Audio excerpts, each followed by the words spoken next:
আওয়ামী লীগের ব্যাপারে দলটি ক্ষমা চায়নি, দলটি মানবতা বিরোধী অপরাধ করেছে, দলটি একবারের জন্য কোন রকম কোনো অনুশোচনা দেখায়নি এবং দলটি প্রধান শেখ হাসিনা পার্শ্ববর্তী দেশে বসে সত্যিকার অর্থেই তার নেতা কর্মীদের উস্কানি দিয়ে পথে নামানোর চেষ্টা করছে। উনি নিরাপদে আছেন, ওনার পরিবার নিরাপদে আছে, ওনার দলের সিনিয়র নেতারা নিরাপদে আছে।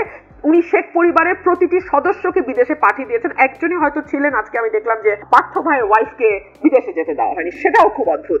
আমি যতদূর জানি মিসেস আন্দালিব রহমান পার্থ উনি শেখ পরিবারের সন্তান, কিন্তু উনি রাজনীতির সঙ্গে একেবারেই সম্পৃক্ত নন, এমনকি তিনি তার হাজবেন্ডের পার্টির সঙ্গেও সম্পৃক্ত নন। কেন আপনি একজন সিটিজেন অফ বাংলাদেশকে, যার বিরুদ্ধে কোনো মামলা নেই, যিনি কোনো রাজনীতির সঙ্গে সম্পৃক্ত না, যিনি কোনো রকম কোনো মানবতা বিরোধী অপরাধ দূরেই থাকুক, তার বিরুদ্ধে কোনো মামলা আছে বলে জানা যায় না, তাকে কেন আপনি এয়ারপোর্টে আটকে দিচ্ছেন? অথচ দুদিন আগেই আব্দুল হামিদ সাহেব, যিনি রাষ্ট্রপতি ছিলেন আওয়ামী লীগের এবং যিনি 15 বছর আওয়ামী লীগের সকল দুঃশাসনের প্রত্যক্ষ এবং পরোক্ষ সহযোগী ছিলেন, তিনি অবলীলায় দেশ থেকে পার হয়ে যান।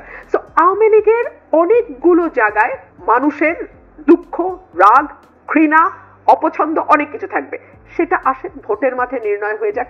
আপনি কি নাজমুল ভাই সত্যি মনে করেন যে আওয়ামী লীগের কোনো নেতা বা আওয়ামী লীগের কোনো প্রার্থী সাহস করে নৌকা মার্কায় নির্বাচনে দাঁড়াতে পারে? তারা কিছু স্বতন্ত্র প্রার্থী হয়তো বা বিভিন্ন মার্কায় দাঁড়াতে পারে বা অন্য দলে যোগ দিতে পারে। অন্য দলে যোগটা আমি বাদ রাখি, বিভিন্ন মার্কায় যদি তারা স্বতন্ত্র দাঁড়ায়, মানুষগুলোকে তো চেনে, এই মানুষগুলো কি আর মানুষের ভোট নিয়ে সংসদে যেতে পারবে বলে আপনি মনে করেন?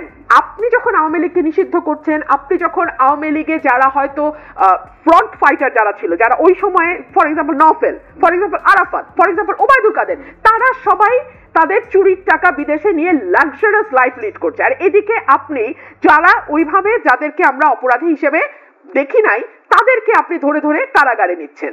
সো মানুষের সিম্প্যাথি, কমন পিপলের সিম্প্যাথি কিন্তু ভেরি ডেঞ্জারাস, এবং সিম্প্যাথি সবসময় দুর্বলের দিকে থাকে। এটা বাংলাদেশের মানুষের চরিত্র।